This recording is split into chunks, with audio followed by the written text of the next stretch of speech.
coming back, and thank you for your participation and your engagement with all of the output activities over in the other block. If we could just give a brief round of applause to everybody who's contributed to all of the output, just to show the appreciation.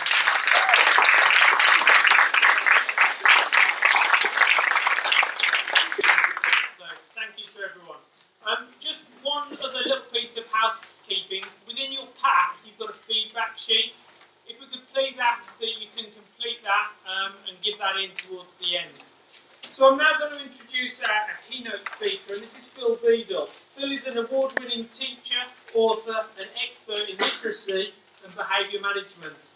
And he's going to be here today with a focus on teaching skills to support disengaged young people. So if we can introduce Phil Beadle.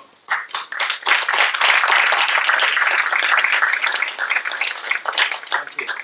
If I might address the continental Europeans in the audience first with a few warnings. In Britain, I'm funny. In fact, in Britain, I'm not only funny, but I'm inspiring. And it does cross borders, because in Australia, I'm funny, I'm inspiring, and I'm up to date, because they're 20 years behind us. In New York, I'm funny, I'm inspiring, and I'm edgy. In Chicago, I'm not very funny. I'm borderline offensive, and according to one evaluation, I've got a narcissistic personality disorder. And in Sweden, and like the Swedes, they are at best ambivalent to me. So I'm slightly concerned that the humour may not cross borders. And so I need to do a few translation things first, because I'm going to say things and the continental Europeans are going, oh, what's that?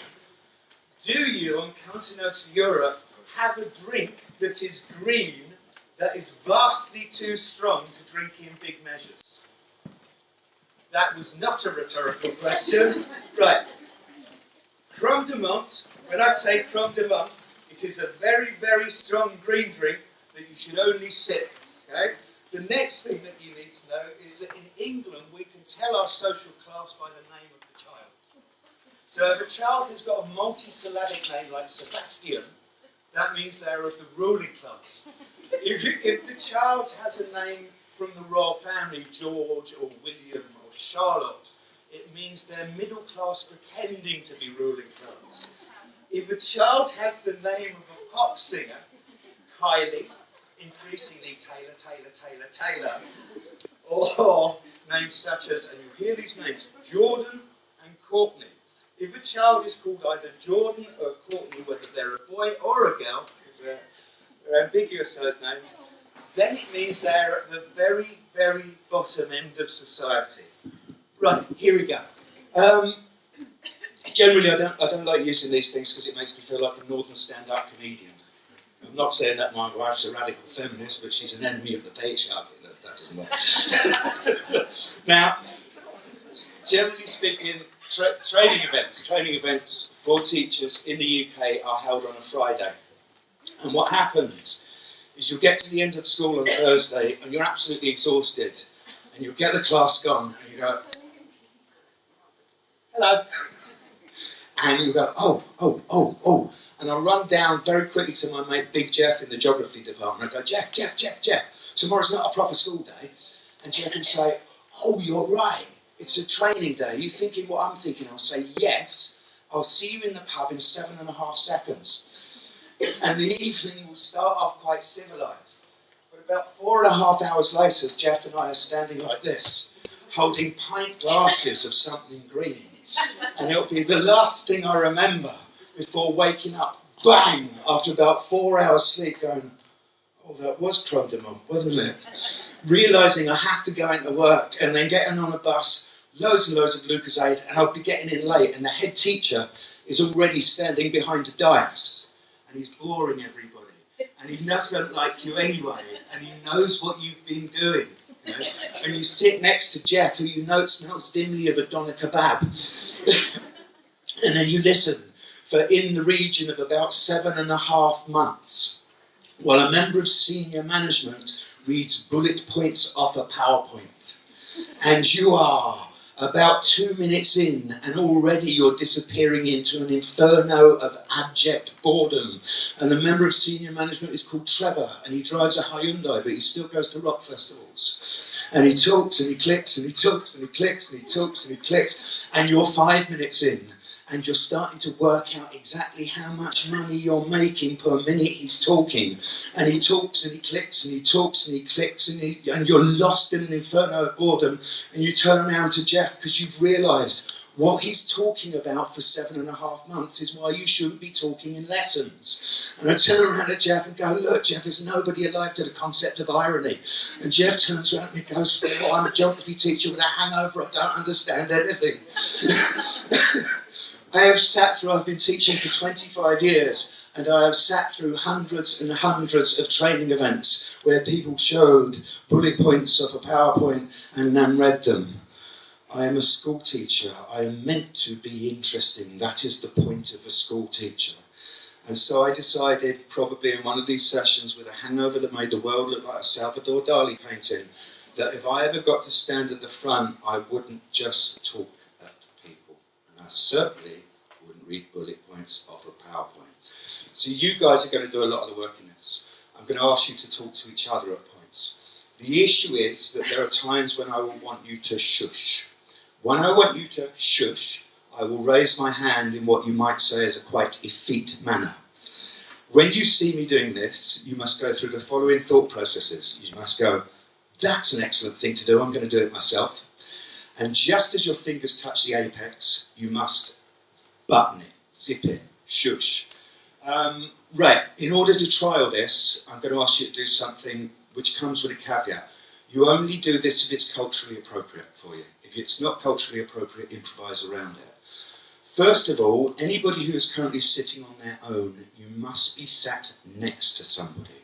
So people who currently don't have somebody either side of them, if they could just shift up a little bit. And once that's done, provided this is culturally appropriate, what I would like you to do is to get into pairs or threes and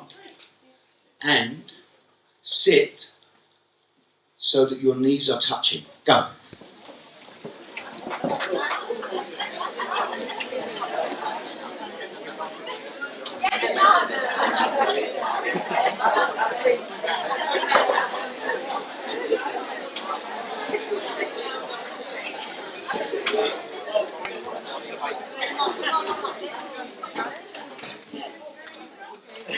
Super stuff. Well done. Right. What I'm going to do is I'm going to throw in some things to talk about. I'm going to throw them in. You talk about them. When I want you to stop talking, I go like that. You go like that. Shush. Right. First thing. If I go into a shop and it's whatever you call a newsagent shop in Catalonia or Italy, it sells magazines, and I see a magazine on the rack, and I go, ooh, that is the magazine for men of my demographic. It is Mojo magazine for retired old rock musicians, and I pick it up, and on the front cover there is the singer-songwriter Leonard Cohen, recently deceased, and I love Leonard Cohen, and it's his last interview before his death. And I dive into the interview. And as usual, Lenny is full of passionate, beautiful words about poetry, about love, about wine, longing and loss. And I depart the interview with the same kind of feeling that kids should be departing our lessons with a profound sense of grief. And on the next page, there's an American guitar with a guitar and girl troubles. And that's the kind of thing I like. And then there's a review section and a book section. And I realise I've been in the newsagent's, the shop, for an hour, and I've read the whole magazine cover to cover. If I just put it down on the rack, look a bit guilty, and tiptoe out of the shop, does that constitute stealing or not? Discuss.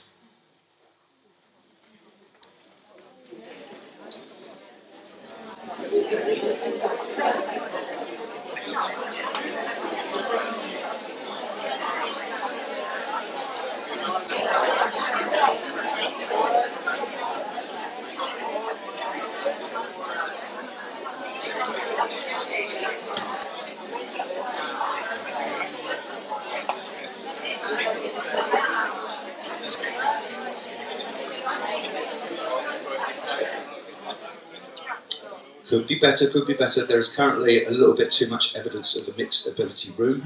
Try again. Right, thought hand grenade. Is a broken down car parked? Discuss.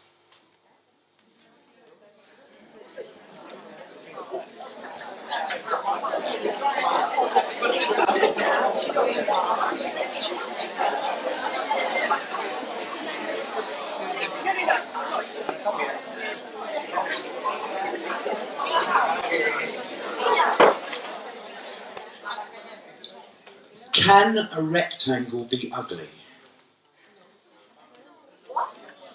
Can a rectangle be ugly?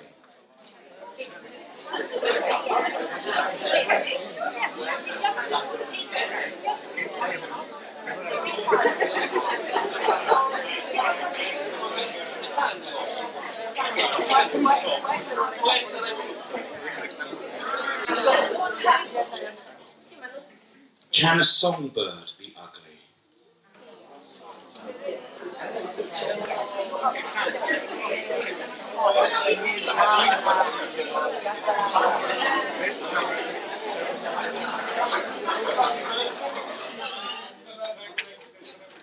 Is all noise music?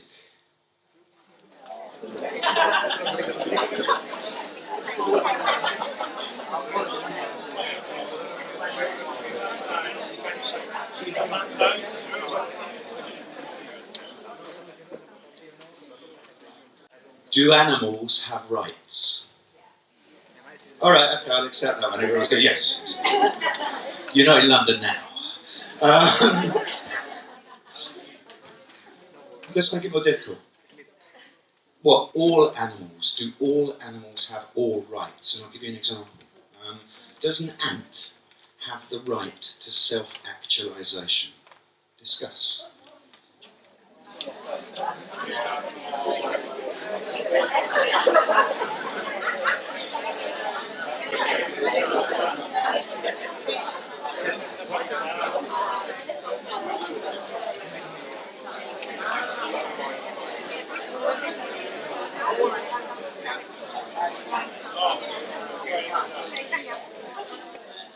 Like when I was booked to do this, I was asked to come along and talk about my 25 years of working in challenging circumstances with kids from backgrounds that aren't perhaps the best backgrounds, and what have I learned over those 25 years, and how do we get the best out of young people from challenging backgrounds. And in truth, my belief about this is it is about managing behaviour, but it's not actually about managing the behaviour of the children, it's about managing your own challenging behaviour and identifying your own behavioural problems and being in control of those first. So that's what we're going to look at this afternoon, or this early evening.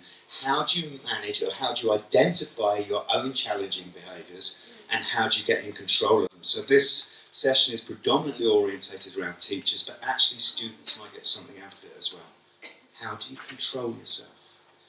Now I'm going to look at a few first principles of how to get the best out of young people. And the first one I'm going to ask you are currently, and you should, I didn't give you permission to move, by the way, you should still be sitting knee to knee with your knees touching.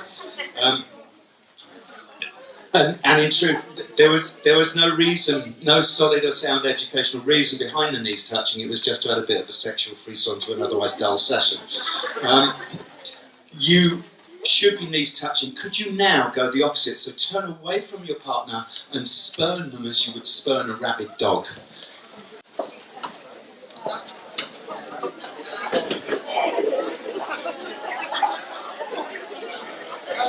Right, if you are in the middle of a threesome, well, lucky you.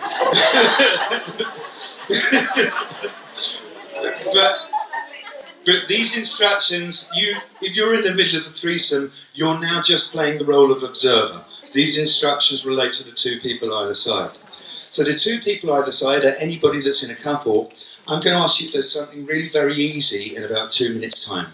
All you have to do is stand up, turn around, have a look at the person you're in front of, have a very good look at them, look them up and down, and then shake their hand and introduce yourself. That's all you've got to do. So in 2 minutes' time, you stand up, turn around. In 2 minutes' time, this is not 2 minutes' time. This is 15 seconds' time. In 2 minutes' time, you have to turn around, shake the hand of the person behind you. The issue is, the person that you're working with is not who you think they are. You've never met this person before, though you're very, very well aware of them. Everybody in your social circle knows this person you're about to meet for the first time. Everyone knows them. Nobody likes them. Nobody that you like has got a single good word to say about this person you're about to meet for the first time. People grudgingly admit, they'll go, oh, well, yeah, they're clever. But they'll add on, they don't use their intelligence for fair means, they use it for foul. This person you're about to meet for the first time reputedly takes a sadistic pleasure out of making other people feel stupid. They are, not incidentally, a member of senior management in an educational institution and are known behind their back, not to their face, no one's got the guts, as the smiling assassin. Now, those of you who are teachers and those of you who are students probably have an understanding that when teachers judge people by reputation, things go wrong. And that actually, as part of the core value of a teacher, we don't judge people by reputation. Okay? Because you make a mistake. You judge someone by reputation and they'll come in the day that they've decided to turn over a new leaf and you destroy them.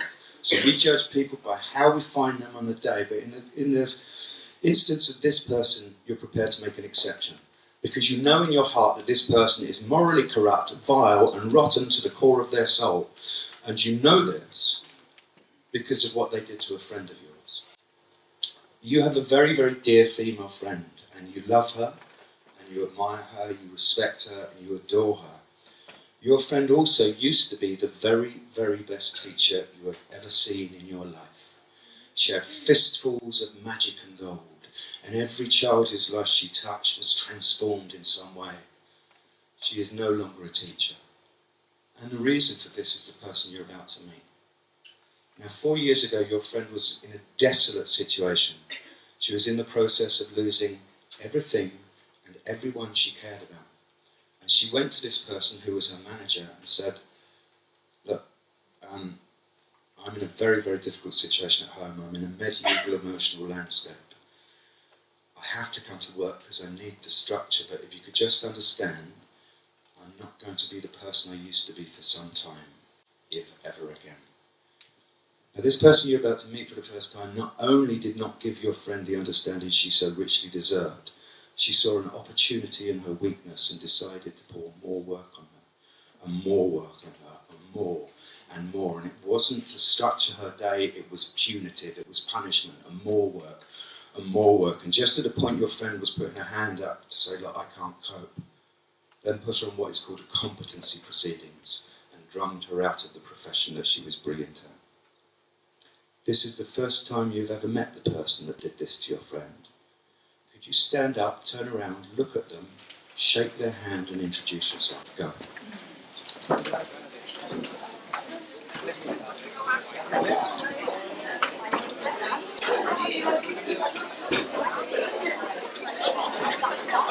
Right, sit down, we'll do it again.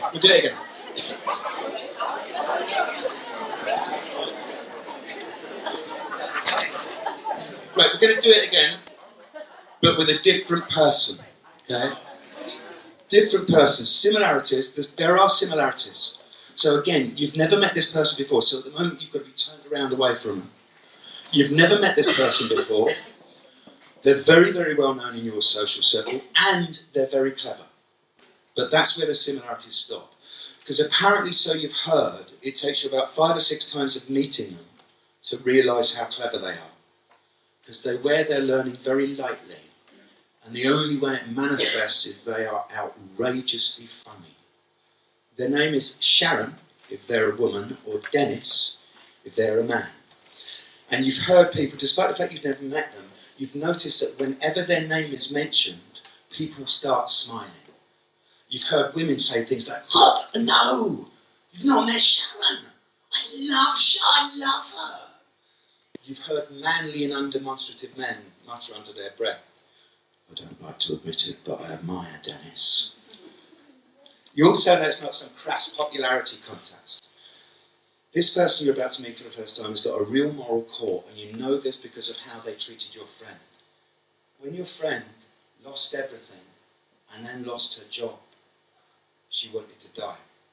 And she would state that, and she would be explicit, and she'd say, almost uncomplainingly, look, I just want to go to sleep and never wake up again.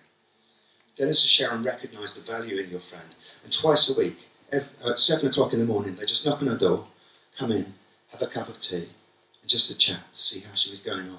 In reality, they were just checking that she was up, she had her boots on, a slap on, and something productive to do with the day. And Dennis and Sharon didn't just do this for a couple of weeks, they did it for 3.5 years. And they made your friend put one foot in front of the other, even when she swore she couldn't go on, and all the while told her some of the dirtiest, filthiest jokes that have ever been invented. This is the first time you've ever met this person. Could you stand up, turn around, have a look at them and shake their hand? Go.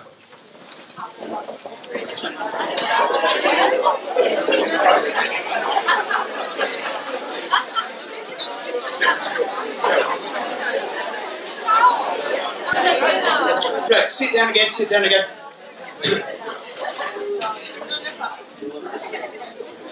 And discuss the following. Discuss the following. How, when you walk into a situation expecting not to like someone, does it create the conditions for them to be dislikable? So when you went into and discuss what you saw. In the first scenario, the person was walking into the situation expecting not to like someone. How did that affect the way that they looked at you? How did it affect the way they held themselves, their gestures, their tone of voice? Equally, when you walk into a situation expecting to adore someone, how does that create the conditions for them to be adorable? Talk about what you saw. Talk about the way they looked at you, their facial expressions, their tone of voice, the way they held themselves. And then go further. As a teacher, if you're a teacher, how far is it your experience that your expectations of your students are a self-fulfilling prophecy? And as a student, how important is it to you that your teachers expect you to achieve? Talk to each other. Go.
Translation?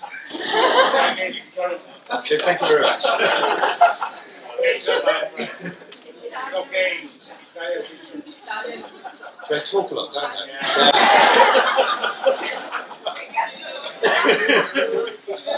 But one of the many things I do for a living, aside from talking a lot, is I run a full-day session on how to punctuate your writing for students.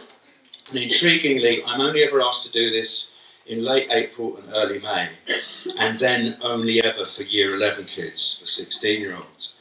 And in the English system, when you're 16, in April and early May, you have every single teacher going, my subjects are most important, my subjects are most important, work harder in my subject, my subject. And what's happened is that the head teacher has decided, had a look at the kids' writing and gone, oh, no one's ever taught them how to punctuate their writing.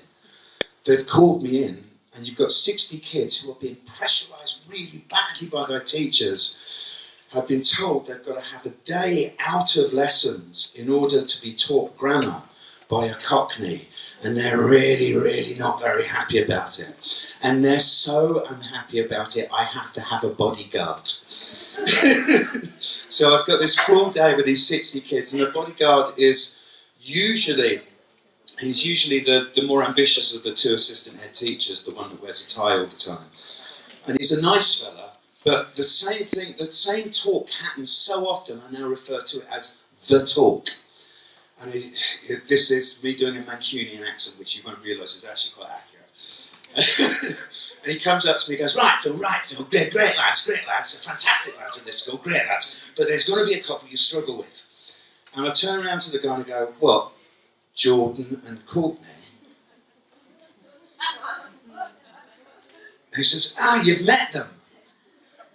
I go, yeah, literally thousands of them, mate. I have taught literally thousands of Jordans and Courtney. And I smile at this fella because I'm getting paid quite well. But what I'm thinking is, no, I'm not going to struggle with Jordan and Courtney. And the reason I'm not going to struggle with Jordan and Courtney is because I really, really like them. And I'm going to walk into that school, that room there, expecting Jordan and Courtney to be really nice kids from the very bottom end of society. I'm going to expect them not to have any respect for my position. I'm going to have to earn their respect, and I like that about them. I'm going to expect them to have brilliant senses of humour, which are satirical and may come in my direction, and I like that about them. And I'm going to expect them, given their names, to be from the bottom end of society, to not have a lot of money, and yet their attendance record is pretty exemplary, considering the fact they're bored a lot of time in school. And the fact that I think so positively of Jordan and Courtney changes the way that I behave. Because I go in and it changes the way I look at them, and it changes my voice. And I go over to them and go, you Jordan, you Courtney? Hello guys. Yeah, we're going to have a really brilliant day. Honestly, I promise. You'll enjoy it, I promise you. And then I walk away and I watch them do this. I thought he was going to be a tosser. Yeah, he seems all right. Should we give him 10 minutes before we start messing around?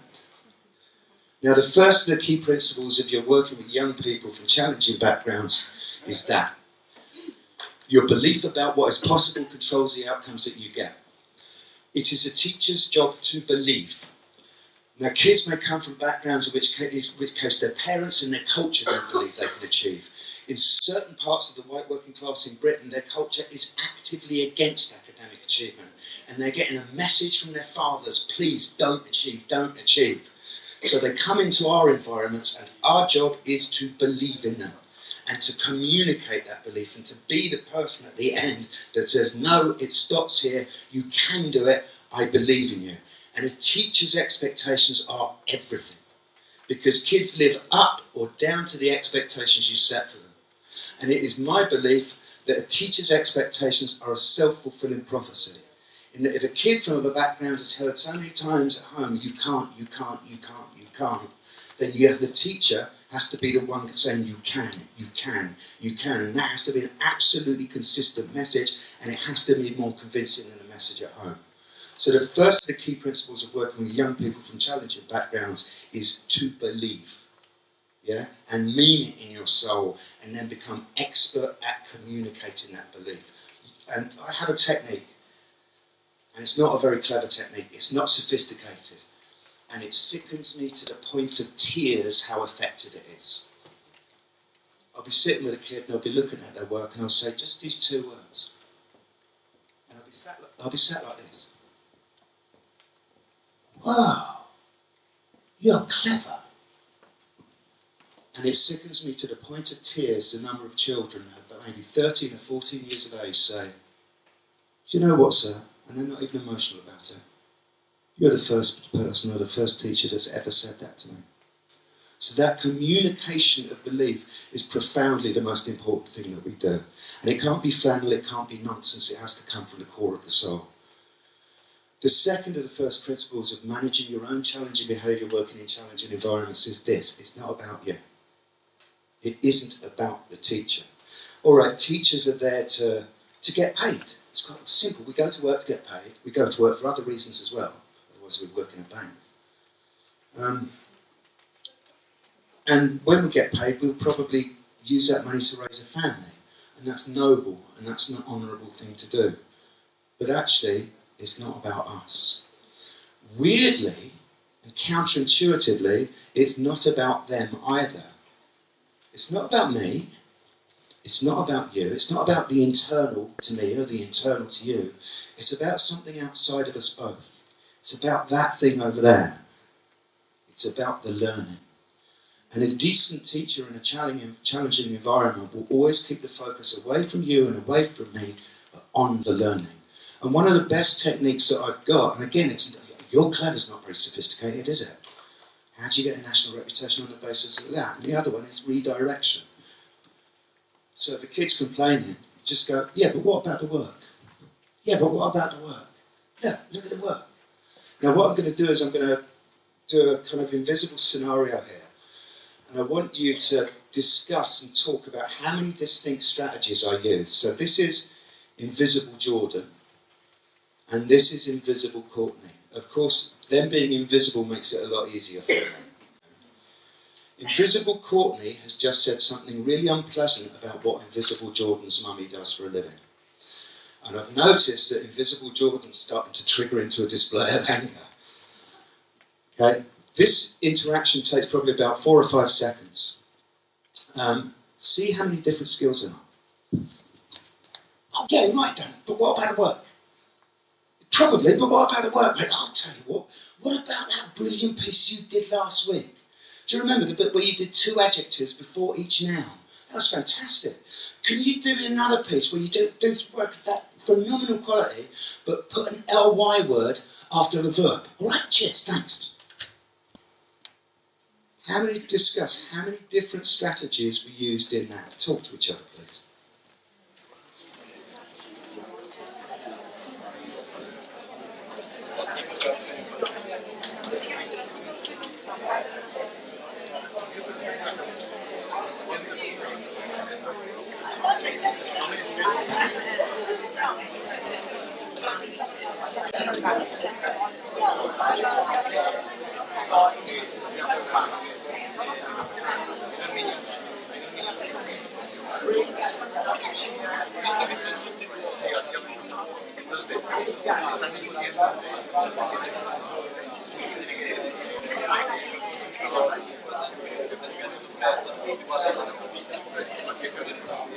Well, what was the first thing that anyone noticed? Well done. Okay, so the first thing was a positional thing. So go straight onto his knees, and that wasn't meant to happen. And to the side, always to the side, always below the student. If I'm going there, he's in fight or flight, and I'm blocking off something. I'm blocking off his flight, so I might get a punch. If I'm here, and also, whenever I'm marking, I'm always below the child. If I'm ever showing them that I'm an expert and I'm better than them at something, I'm spatially lower than them. So we deliberately go to the side and we make ourselves not the spatially dominant party in the interaction, so that the child is in control. What about the first response? Yeah, you might have done, but what about the work?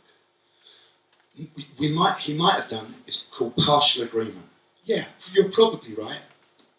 So I'm not writing off what he said, I'm agreeing with him, but I'm redirecting him onto the work. What happened next?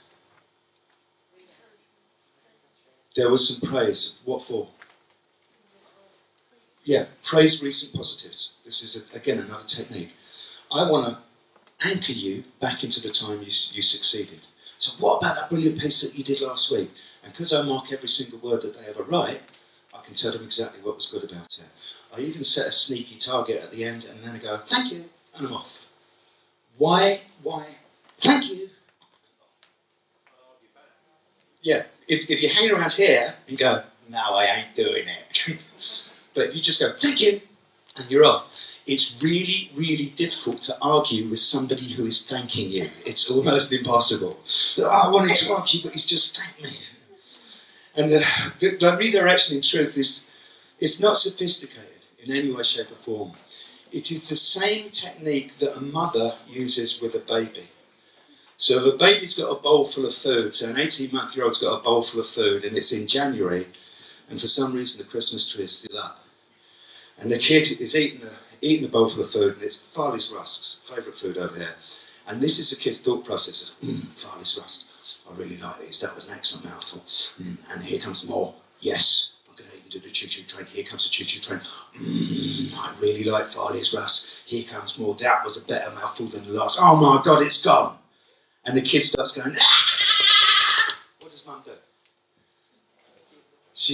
Christmas tree is still up, but remember. Gets some tinsel from the Christmas tree and immediately goes, ooh! What happens to the kid? Oh, purple tinsel, yes. What was I crying for? Who cares? It's just exactly the same thing. What about the work? We redirect them to something outside of the self. When a child is getting angry, anger is a solipsistic state. It feeds on its owner. So what do? We take them outside of the self. And quite often it's just as simple as this. Okay? It actually, redirection works very, very well with husbands as well. My wife still does it on me. Jen, I'm working all the time and I'm away so often and I have a really crap work-life balance. Ooh, purple tinsel. So in terms of managing kids in challenging environments, your belief about what is possible controls the outcome you get, and it isn't about you, it isn't about them, it's about the learning. And the third of them is that humour is the best de-escalation technique in almost all circumstances. You cannot stay angry if you're laughing.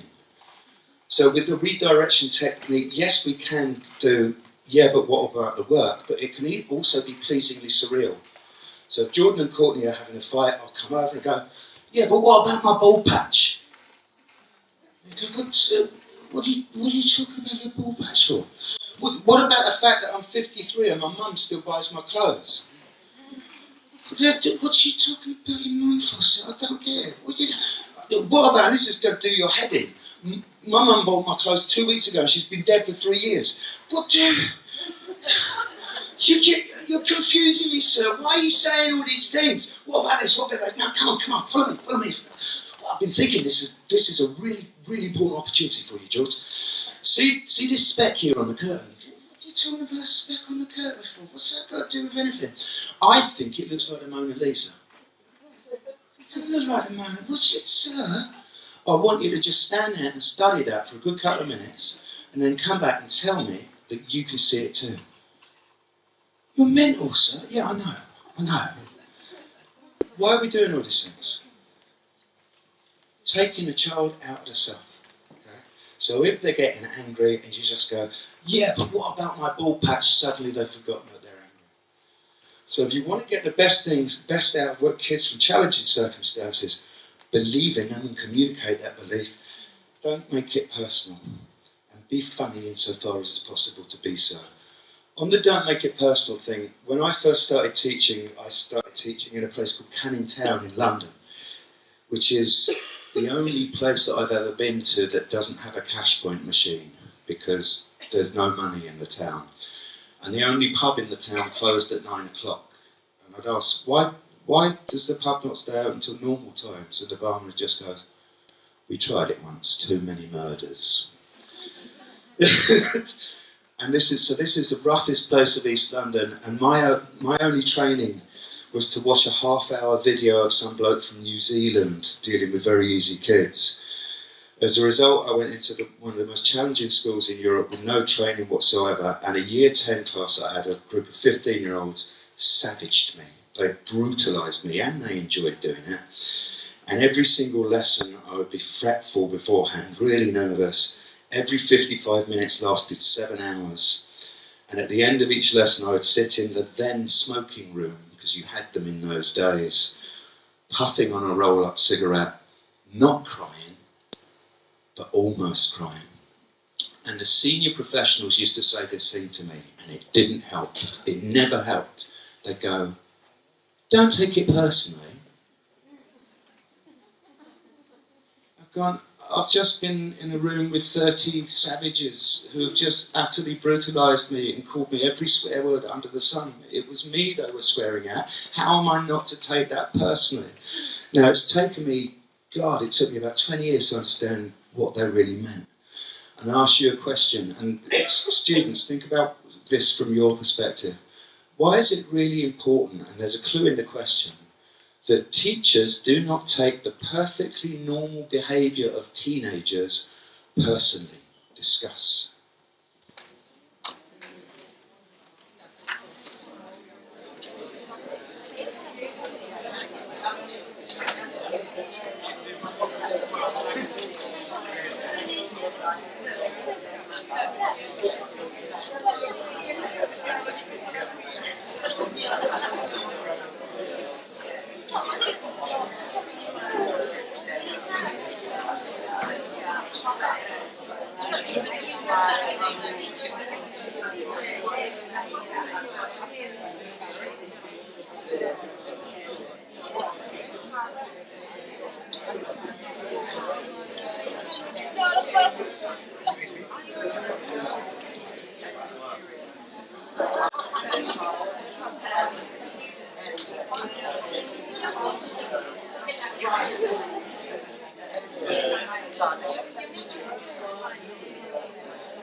There are any number of reasons that teachers should not take the perfectly normal behaviour of teenagers personally, not the least of which is that what do teachers do for a living? Well, they're not selling seafood, are they?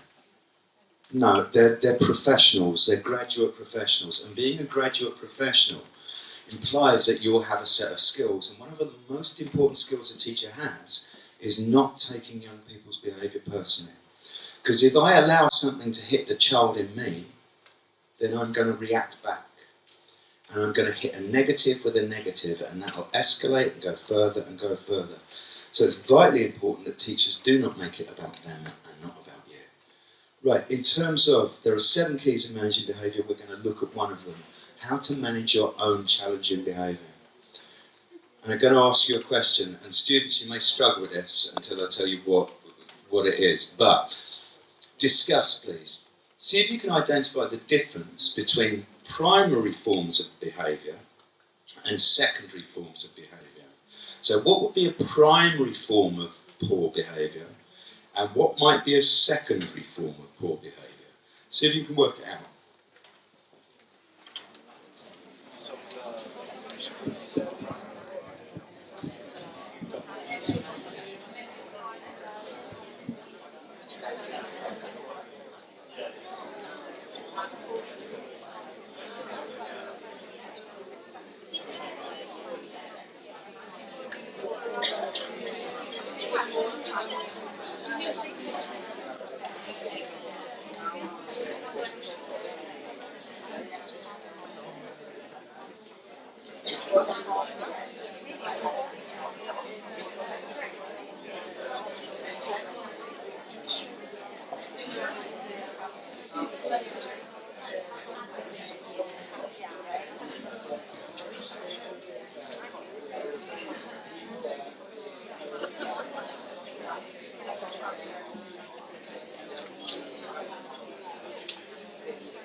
primary, the first behaviour, is the initial offence.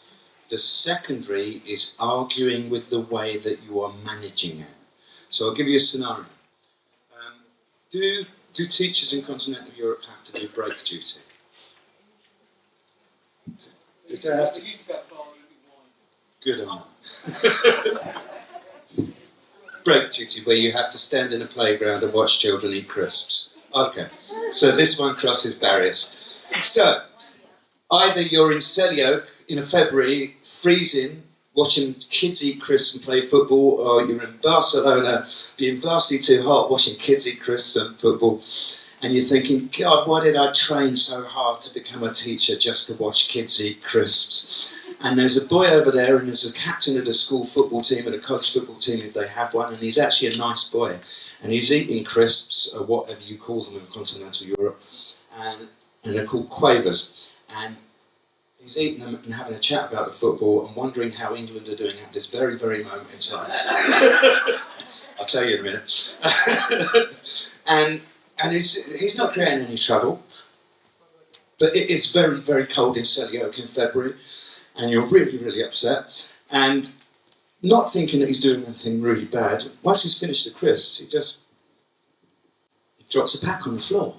Now, he didn't really mean anything by it, but because it's February and you're really, really cold, and you're a noted ecologist too, what you do is you go over and go, hey, you, put the pack of crisps in the bin now. Now, in doing so, you've given him a number of options. What you should have done is waited.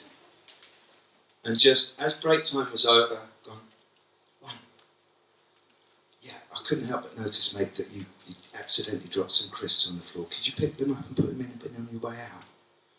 But you didn't do that. In doing so, going, put the packet of crisps in the bin now, you've given Wayne a number of options. Yes, what he could do is go, oh, I'm terribly sorry, miss. That is absolutely awful of me. Because of the skill of your intervention, and solely because of that, and in front of my mates too as well. How very clever of you. What I'm going to do, because you're a noted ecologist as well, I'm going to immediately bend down in front of all of my friends in a submissive position, and I'm going to pick up the packet of crisps and deposit them in the bin, and the moment the crisps hit the bottom of the bin, just because of how clever you are, I'm going to re-engage with lifelong learning instantaneously. Yeah, he could do that. It's unlikely though. What he's more likely to do is throw a secondary back at you. And a secondary comes in two ways, as either active secondaries or passive secondaries. And managing young people's behaviour is like a game of chess. And what goes wrong is we think we're better than their opponents, and our opponents are much better at managing adult behaviour than we are at managing student behaviour. And we do a really stupid move, and they're a total expert, and go, oh no, checkmate. So a secondary is a way of going checkmate to a useless teacher. An active secondary will be when you come over and go, put the packet of crisps in the bin now, and he goes, what are you shouting at me for? What are you shouting at me for? And your instantaneous reaction is to go, I'm not shouting, I wasn't shouting. And he goes, you are now, you have lost. Alternatively, why are you picking on me? Mohammed dropped a packet of crisps over there about 5 minutes ago. You're always picking on me. It's an active secondary. Or, Miss Davis was on break duty yesterday, and I know that she's your line manager, and she didn't spot me. You say Miss Davis is rubbish at her job. Now, the active secondaries are bad, particularly my favourite one working in inner city London, when you're dealing with a new class and they're behaving appallingly, and then their complaint is, you ain't managing our behaviour properly. That's really difficult to deal with. But the worst one are the secondaries. And a passive secondary is where they will do exactly what you've told them to, but they'll start muttering under their breath just at the point you can't hear it, and they're looking at you going, I hate you. Everybody hates you. Nobody likes your lessons. You're the most boring teacher in the school, and we all know that you can't get a boyfriend because you're really ugly and you smell. and you can't hear it. You can't hear it, but you know it's something like that. Or alternatively, they'll do this. Or they'll just look at you, and my wife calls it sniling.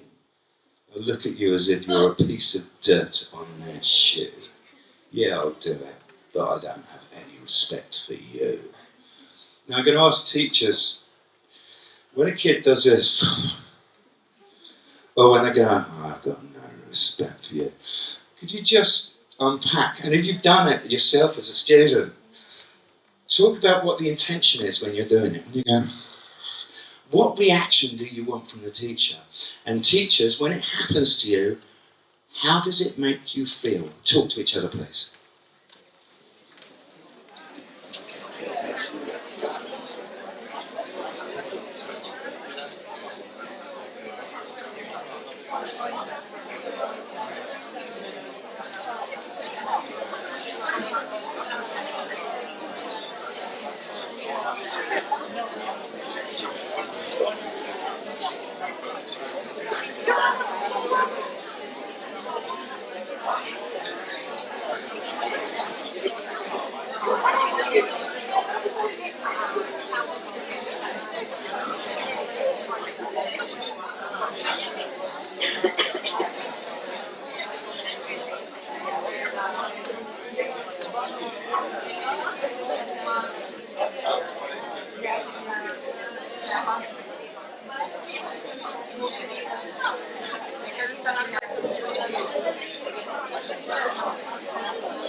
When a child does the eye roll, or does a looking at you as if you're a piece of dirt on your shoe, it is infuriating.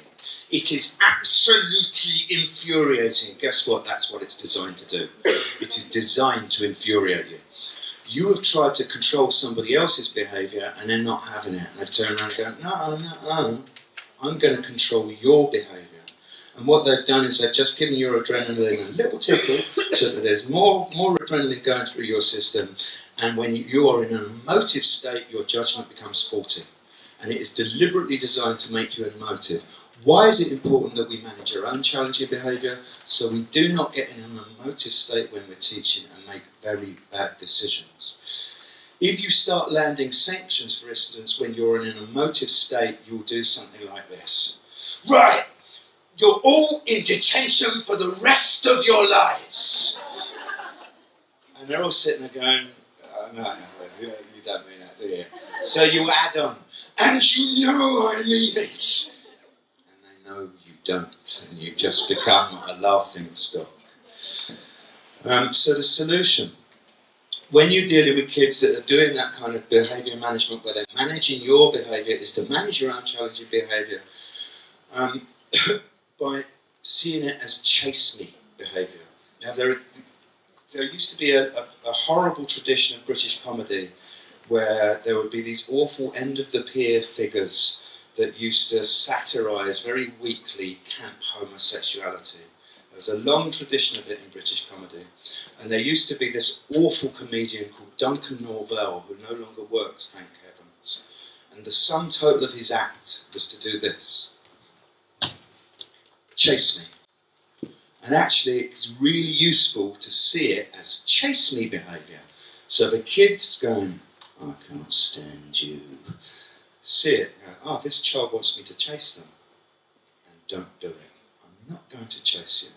So we don't speak to the secondary when we're dealing with kids from challenging backgrounds, and we either just totally ignore the fact that they're doing it or use partial agreement. What are you shouting at me for? Sorry, was I shouting? Back to the Chris back here. So how do I manage my own challenging behaviour? You get your head right first. Now I'm going to show you a cycle diagram. As far as I'm concerned, anybody speaking in front of an audience of teachers and students who shows a cycle diagram should be arrested and garroted. I am massively cycle diagram averse. If a member of senior management at my school shows me a cycle diagram, I'm in Majorca in my mind. But this cycle diagram contains some profound reverberating spiritual truths, and it's useful for life and not just for teaching. It's called the Batari box. How do you manage your own challenging behaviour? You get right what you can get right, and you understand that your attitude in any given situation, this applies to students as well, your attitude affects your behaviour. Okay? Your behaviour will affect the other person's attitude. Their attitude towards you will affect their behaviour towards you. So if we look at it from a student comes in, you've got a really bad attitude that day, you behave really badly, the teacher's attitude to you gets worse, and the teacher behaves worse towards you, and your attitude gets even worse. From a teacher perspective, if you come into a lesson with a bad attitude and you actually don't like the kids, because that person, the deputy head, was a nice fellow, or the assistant head was a nice fellow, but the problem with Jordan and Courtney was he doesn't like them.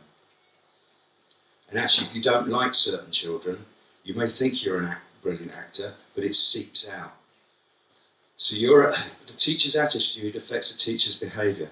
I start thinking really positively about Jordan and Courtney, and look at what happens to my eyes when I start thinking positively. Hello, Jordan. Hello, Courtney. Okay, I start looking at them as if I really, really like them. And actually, it also affects my voice. Hello, Jordan. Hello, Courtney. Really looking forward to working with you today.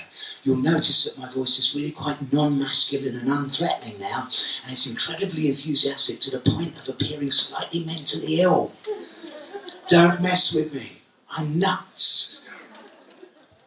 Your attitude affects your behaviour. Everything that we believe seeps out in our pores. Your behaviour will affect their attitude. I thought he was going to be an idiot. Oh no, he's not an idiot. I don't mind him. Their attitude towards me affects their behaviour. Shall we give it 10 minutes before we mess about? Now, real top professionals in dealing with challenging kids understand that this is a straight cause and effect, and they understand that if we're in a social situation and somebody behaved badly towards us, it would affect our attitude. But we understand as professionals that we can't do that as teachers. That if somebody behaves really badly towards us, and we allow it to affect our attitude towards them, that way things escalate. So a real professional at dealing with challenging kids cuts that one. And they say, no matter how the young people behave, and the way they behave is important, and I'm meant to be a guide to that, but no matter how they behave, I will not allow it to affect my attitude towards them, which will remain completely uniformly positive. So you behave really badly in the last lesson, I'm coming in this lesson still absolutely adoring you. And eventually, you're going to give up.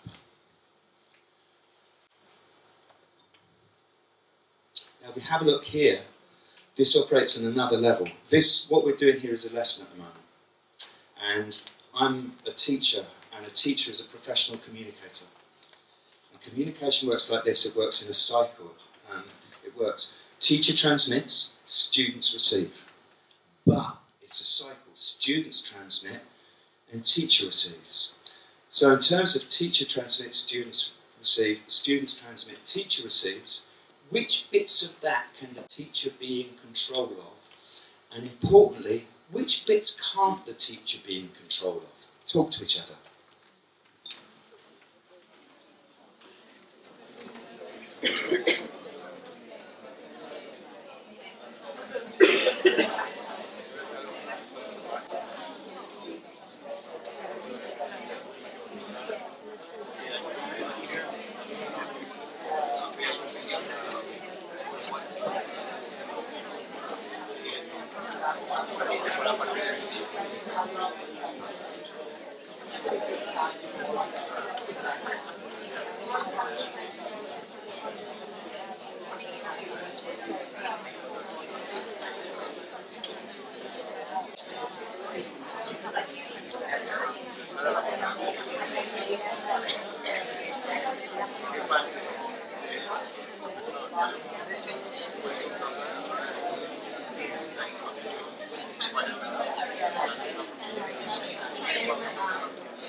It's important in life to control the things that you can control, because there are things that you cannot control. I can control my attitude. I can control my behaviour, generally. So in short, I can control how I transmit. I can't control your attitude. I don't know what's happened to you this morning. You might be in a situation where your mother and father have divorced or split up the night before and you're coming into school. I'm not in control of that. So I'm not in control of how you choose to receive. Because it might be that I express immense positivity ceaselessly and you choose to receive it as an expression of negativity. I'm not in control of that. Equally, at an early stage, I'm not in control of your behaviour. I'm only really in control of my own. And here's a piece of wisdom from an old man, which is the wisest thing that I know. You cannot change other people. It's not possible. If you think you can change other people, you'll spend decades in a dry and listless marriage just waiting for somebody to change. The only person you can change is yourself. So what we do as teachers is we control the things that we can control. I can control my attitude, my behaviour. I can't control your attitude, your behaviour. I can control how I transmit. I can't control how you receive. I can't control at an early stage how you transmit.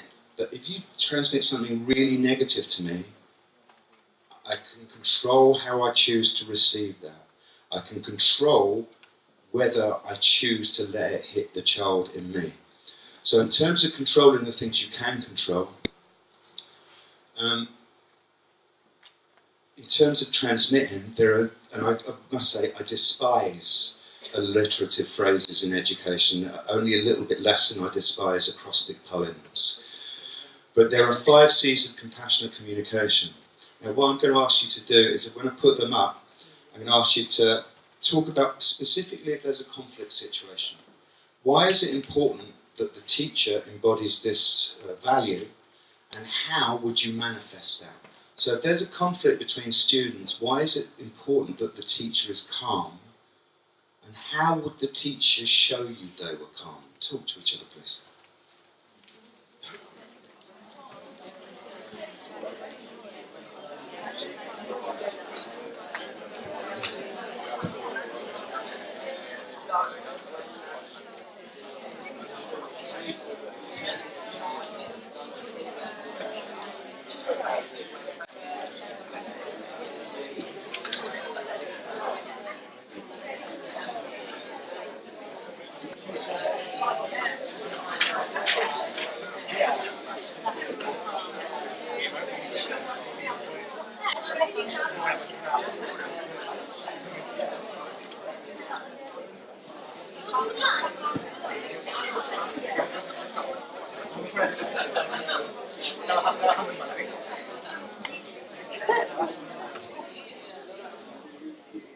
So you've got 2 students fighting and the teacher comes in going, calm down, calm down, calm down, calm down, calm down. Does it succeed in making people calm down? No, it does not. Besides,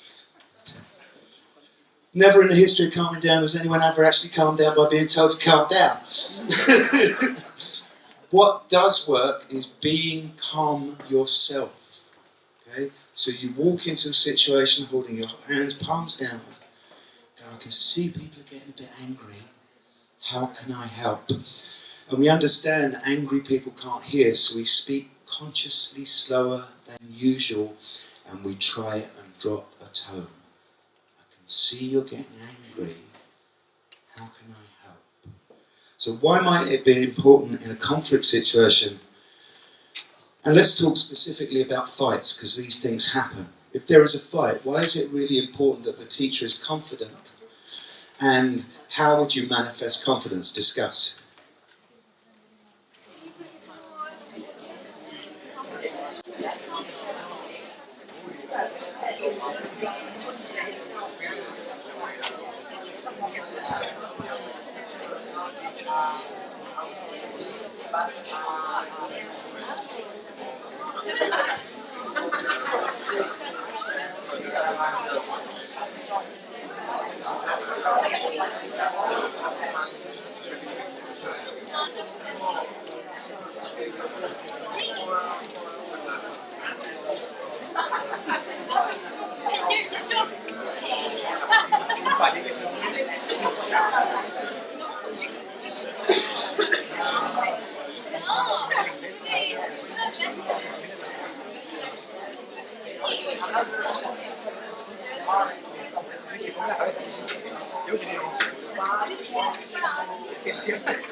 Apparently there is a body language signal to appear confident. I can't do it. Okay, I just feel really horrible. Apparently if you drop your shoulders like that and then put your head up, you appear really confident. I just think it makes me look ridiculous. But in terms of a fight situation, why is it important that the teacher is confident? Because if you've got two young people fighting, then you have at the very least one of them who is desperate for it to stop.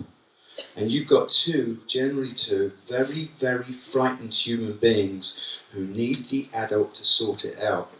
Now the issue with this is when teachers see that there is a fight between students, they have to do a risk assessment first.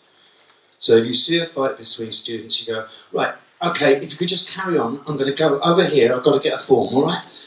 And the form's over, it's in this drawer, and I've got to get 3 of them. It's got to be, oh, geez, that looked like that hurt. And I've got to fill it in a green pen. Is that his ears come off? I don't mean that. I mean a risk assessment, which is asking one question. Am I going to get hurt?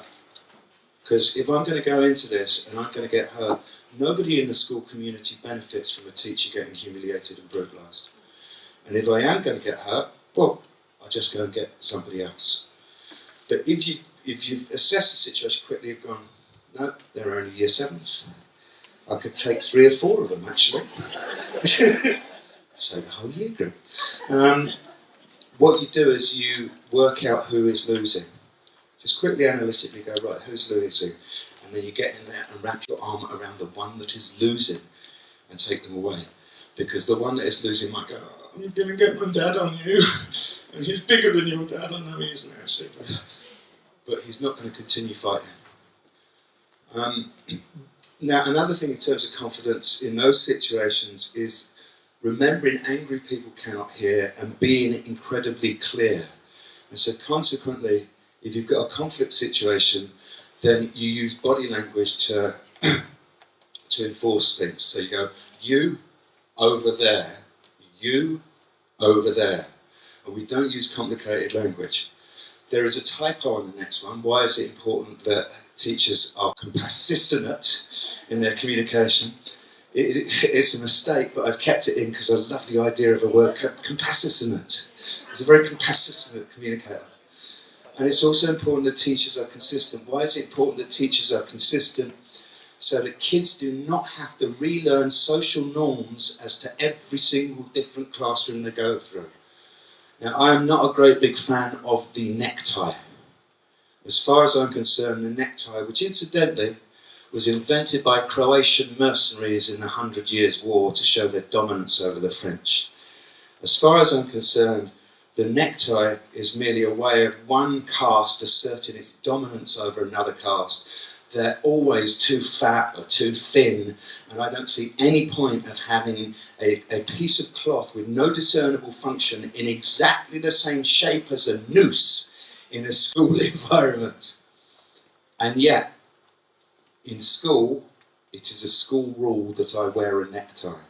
And I'll put one every single morning, spitting at it, of course, because it's a school rule, and I understand that for kids to receive consistent behaviour, every single teacher must assert every single one of the school rules. That is where consistency comes from.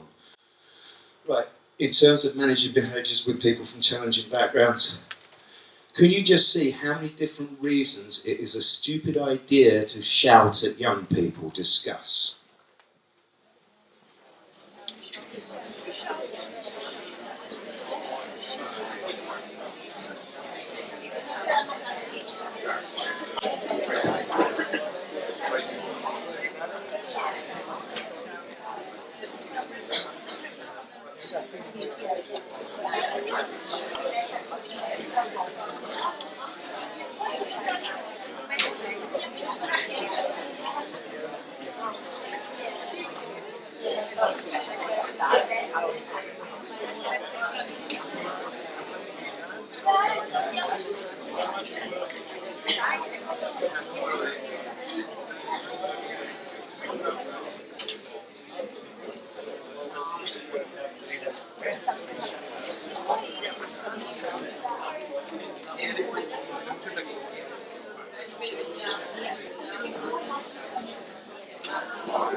Damn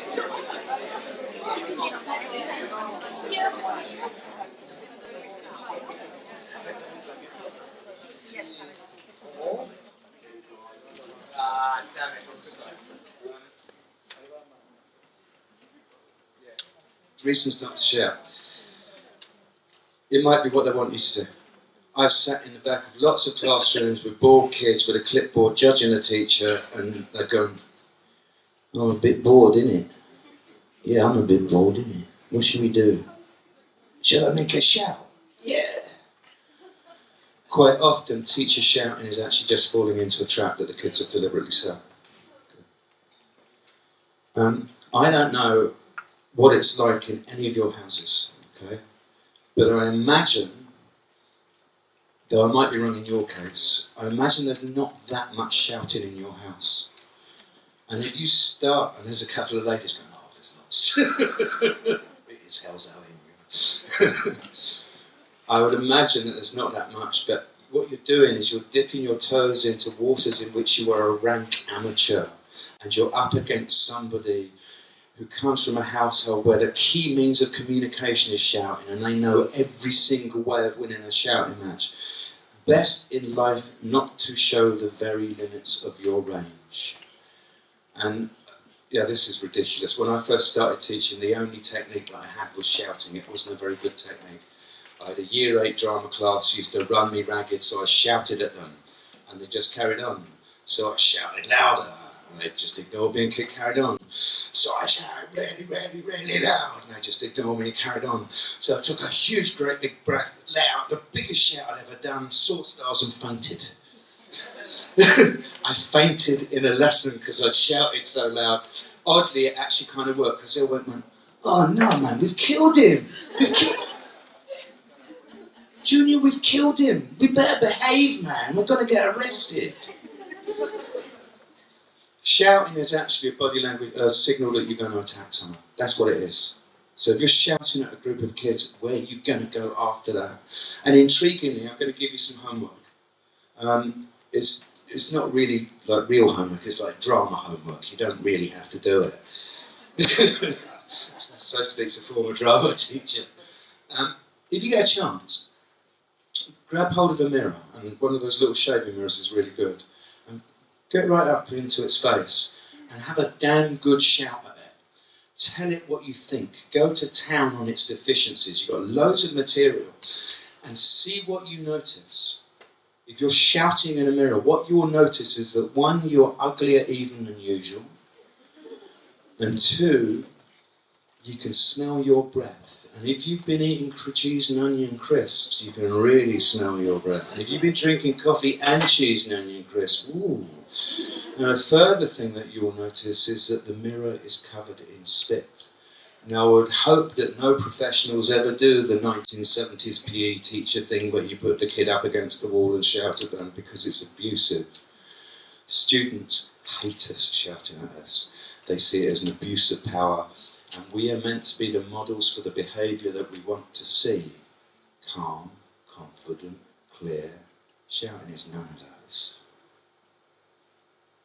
It's not a very good look with your colleagues. They can hear you, you know, and they're saying things in the staff room like, God, did you hear Steph having a go at that kid? She properly lost it. Are things all right at home? And as I said, emotive responsive lead to emotive sanctions. You're all in detention forever. And I find it's a really useful thing if I'm triggering to just imagine the child's parents next to them. And if I wouldn't do it with the parent when the parents were there, then don't do it. Just a couple more things back here. In terms of managing relationships, never discuss confidential business in front of a student. And another thing kids really hate is that teaching is a very bitchy profession. And sometimes we can be indiscreet and talk about our colleagues in front of the students, particularly when we're jealous of our colleagues. And I've done it myself when there was a new English teacher in the department and all the kids loved him. I thought, that new English teacher? What, Mr. Ducker? People say he's good. Oh yeah, Mr. Ducker's a really good teacher. He's popular, isn't he? Oh, yeah, yeah, everyone loves Mr. Ducker. Is he as popular as me?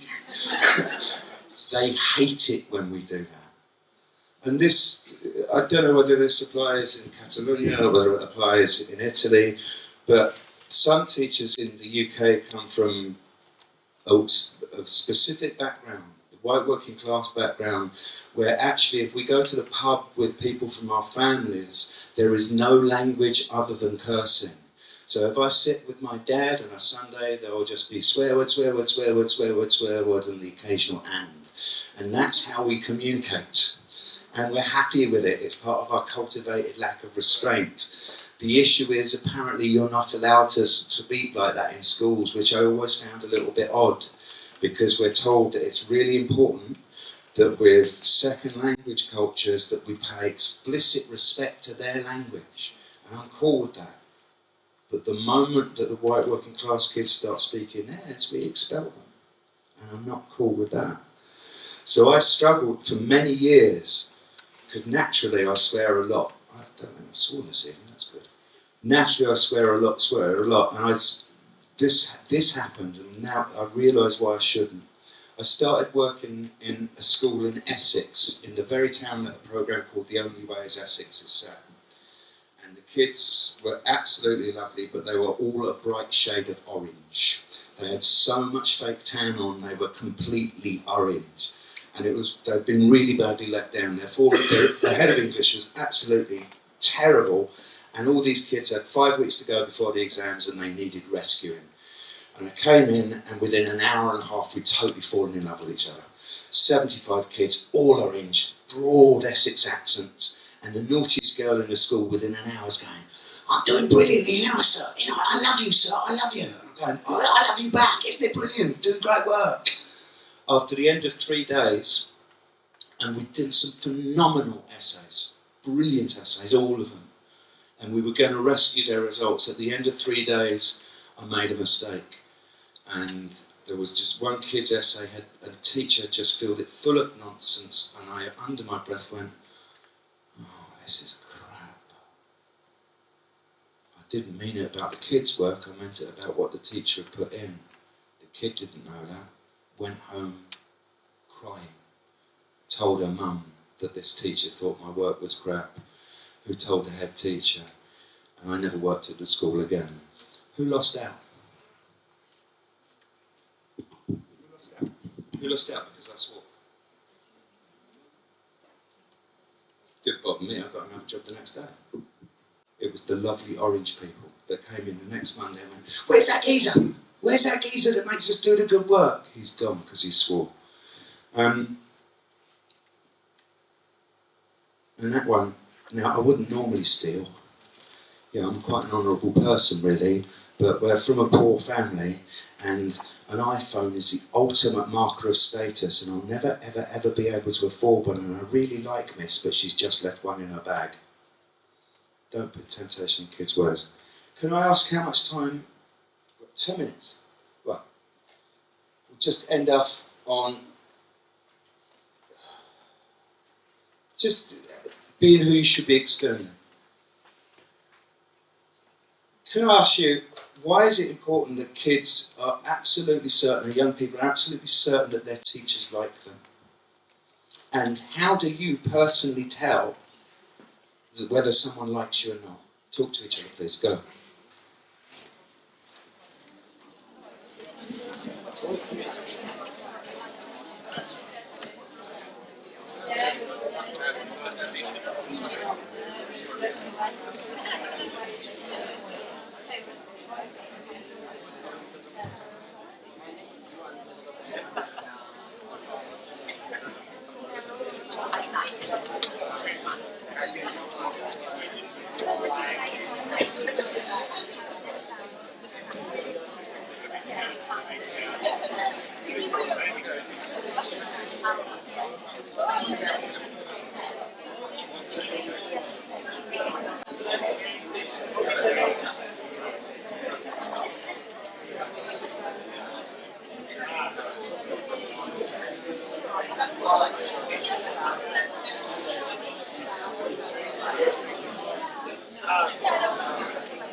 But this comes from the work of an Iranian psychologist, Mehrabian. Now,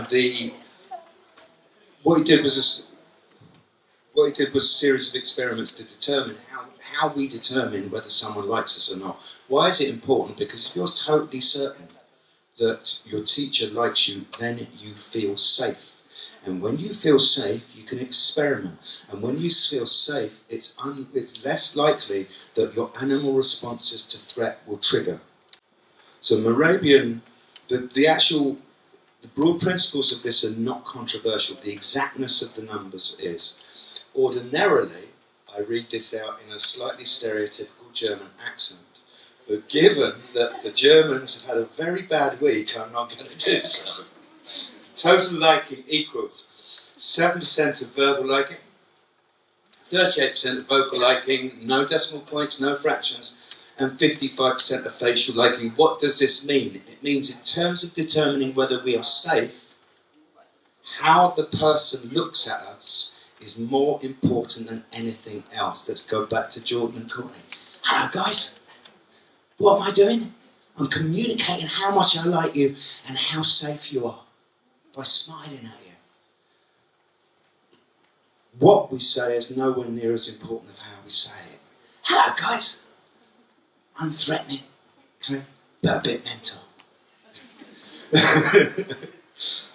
Now I'm going to end off by showing you a picture of somebody that I love.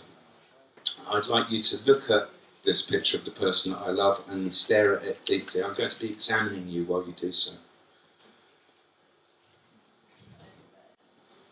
That is my youngest son on his second birthday. It's 11 years ago. I'm going to ask you a question about him. Do you like him? You do, don't you? Does he like you? Does he like you? He does. Look at the way he's looking at you. Actually, I took that photograph. I rarely take photographs. And that goes back to when he was 2. And he absolutely adored his dad. And he's looking at his dad in a way he no longer looks at me. With utter adoration and love and joy. And the mirror gene exists, and you're looking at him in exactly the same way. Hello, Jordan. Hello, Courtney. I really, really like you. He's all right, isn't he? Now, we'll just do a little bit of visual literacy work on this. It was his second birthday. Oh, it was his party. What do we notice? That Mr. and Mrs. Beadle keep a filthy house. That room has been decorated since then. My wife, if she knew that I was showing this filthy tablecloth all around the world, would be going absolutely mad at me. Also, that Mr. and Mrs. Beadle are not very generous to their children. It was his birthday party. He doesn't get a cake, he gets a sugar donut. Furthermore, he doesn't get a candle. And I remember going, blow it out, boy. And him going, it's not even on fire. Now, the reason he gets a sugar donut is because actually he's not even allowed to eat it. He gets one lick every year on every birthday. It's the same donut. He got it out of its resting place a few weeks ago on his 13th, and he just went, I'm not putting that thing anywhere near my mouth ever again. Now, the reason he's not allowed a cake is because you like him at the moment. You wouldn't like him after he's had sugar. Really. This is after one lick. You like him now. You don't like him now, do you? Okay. Well, I used to come out of my year 10 class in my first school. I used to go, oh, they're animals. Don't make me go in there. They're animals. I was right. The young people that we serve, we work with, alongside and for, are animals, and they have animal responses to things. What happens when you smile at a baby? Smile back. What happens if you smile at a monkey? The same thing. What happens if you do a fake smile at a baby? You get a real smile back. What happens if you do a fake smile at a monkey? It's very difficult to tell with that guy. So we're just talking about animal behaviours. Now, intriguingly, there's 2 types of smiles. A Duchenne smile with the eyes, and that is a Duchenne smile. A real smile, it makes the eyes go up. But there's also the one that we will know as a fake smile, which has another name, the non-Duchenne smile, and we can analyse that it doesn't make the eyes go up, and that's a fake smile. The fascinating thing in terms of working with young people is that human beings are useless at telling the difference. So if we have a look at Julia there, now you can work out that this one is the real one because it makes the eyes go up. But any heterosexual male over 40 in the audience would be perfectly happy if Julia looked at us like that. We'd accept that one. Interestingly, I have noticed that the eyebrows and the forehead doesn't move in either one of them. So just to we finish off on, hello Jordan, hello Courtney, the smiling thing. You may feel, because every lesson I start, I greet the kids at the door, compulsory smiling at them. Hello boys, how are you? Okay. You may feel when you're throwing out this, that you're throwing out the kind of fake politician smile that would shame Tony Blair at his worst when he's convincing us to go on to an illegal war. It is not how kids will receive it. So hopefully I've given you some kind of insights, if you, something that you didn't already know, or if you did already know all of it, I've just reaffirmed your value system. Thank you very much for inviting me, and I hope you haven't had too bad a time when England were on in the World Cup. Okay, bye-bye.